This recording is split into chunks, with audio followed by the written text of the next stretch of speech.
माधुरी नामक एक अध्यापिका अपने कक्षा के बच्चों को सुना रही थी कि कैसे उनका यह छोटा सा गांव इतना सुंदर और सुरक्षित है। बच्चों, क्या तुम सबको पता है कि हम सब क्यों इतने खुश, स्वस्थ और सुरक्षित हैं इस गांव में? ये सब एक अच्छी चुड़ैल स्वस्ति की वजह से है। अपनी शक्तियों का उपयोग करके वह इस गांव की और गांव के सभी लोगों का ध्यान रखती है। अध्यापिका जी, स्वस्ति दिखने में कैसी लगती है? स्वस्ति हमारी तरह ही एक साधारण महिला थी। अब क्योंकि स्वस्ति मुलायम दिल की थी, तो प्रभु ने उसको कुछ अनोखी शक्तियों का वरदान दिया था। उस समय से उसने यहाँ सब कुछ छोड़ा और उस पहाड़ पर जाकर रहने लगी। आज तक इस गांव में किसी को भी कोई आपत्ति नहीं हुई उसी की वजह से। यहाँ के खेत, फूल, फल, लोग, उसने हर एक चीज का ध्यान रखा है। उसी की वजह से हम यहाँ एक सुखी जीवन बिता रहे हैं।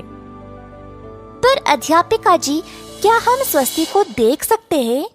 स्वस्ति इसी गांव में रहती है, वो पहाड़ नवरत्नम के ऊपर। लोगों की उपस्थिति होने के समय वो आगे नहीं आती। अपनी शक्तियों से वह कोई भी मुसीबत को महसूस कर लेती है और कोई हानि पहुंचने से पहले ही उसको रोक देती है। लोग उसकी पूजा करने उसी पहाड़ पर जाते हैं। तो किसी को भी नहीं पता कि स्वस्ति दिखने में कैसी है ना? पिछले कुछ सालों से स्वस्ति पहाड़ के नीचे केवल 9 बार उतरी है, और वो भी सिर्फ कुछ कीमती मोतियों को पहाड़ पर रखने के लिए। ये मोतियाँ उसके स्वभाव का वर्णन करते हैं, तो इनको अपनी सही जगह पे ही हमेशा होना चाहिए, नहीं तो बहुत बुरा होगा। अब चलो बच्चों, आज के लिए इतना ही। सब अपने अपने घर जाओ। अब एक बच्चे के पिता उसको लेने आए थे, तो उन्होंने भी अध्यापिका जी की कहानी सुनी। उसका नाम था गणेश और गांव में नया आया हुआ था। उसको पता नहीं था कि यह कहानी सच है या नहीं, पर उसने सोचा कि अगर उसको और मोतियों में से अगर एक भी मोती मिल गया तो वह जीवन भर अमीरों की तरह जी सकता है। तुरंत गणेश ने अपने 4 आदमियों को बुलाया और सीधा पहाड़ पर गया मोती चुराने के लिए। पर उसको पता नहीं था कि उसके रास्ते में इतनी बाधाएं आएंगे। पहला कदम रखते ही तेज आंधी शुरू हो गई। गणेश और उसके 4 आदमी सीधा चल नहीं पाए। जैसे तैसे करके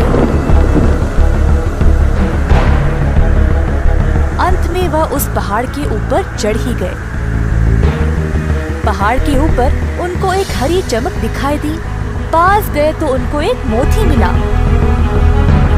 गणेश खुशी से झूम उठा और मोती को उठा लिया। मोती को उठाते ही भवंडर शुरू हो गया और उसके 4 आदमी जमीन की ओर फिसलने लगे। गणेश ने अपने आप को कैसे भी करके संभाला और फिर अपने घर पहुंच गया। उस दिन से गांव में सब कुछ तहस नहस होने लगा।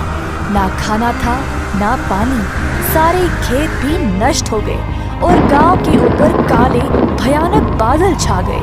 कोई भी घर के बाहर भी कदम नहीं रख पाया तूफान की वजह से। आखिरकार गांव का एक बूढ़ा आदमी गणेश के पास गया और बोला, तुमने बहुत गलत किया। तुम्हारी वजह से पूरा गांव पीड़ा में है। अपनी करनी को ठीक करो, नहीं तो हम सब मर जाएंगे। बूढ़े आदमी के जाने के बाद गणेश ने अपने किए हुए पर ध्यान दिया। उसने मोती अपनी जेब से निकाली और अपने परिवार की ओर देखा। बेचारों को ना नींद थी, ना खाना पीना। गणेश को बहुत बुरा लगा और अंत में गणेश ने मोती को वापस रखने का निर्णय लिया। आंधी के बीचों बीच गणेश वापस उसी स्थान पर गया और मोती को वापस लौटा दिया।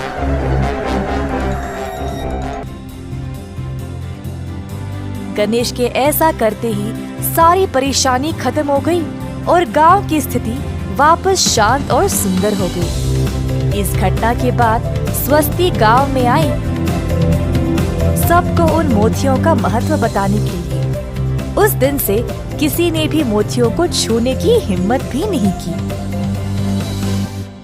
जादुई घड़ा।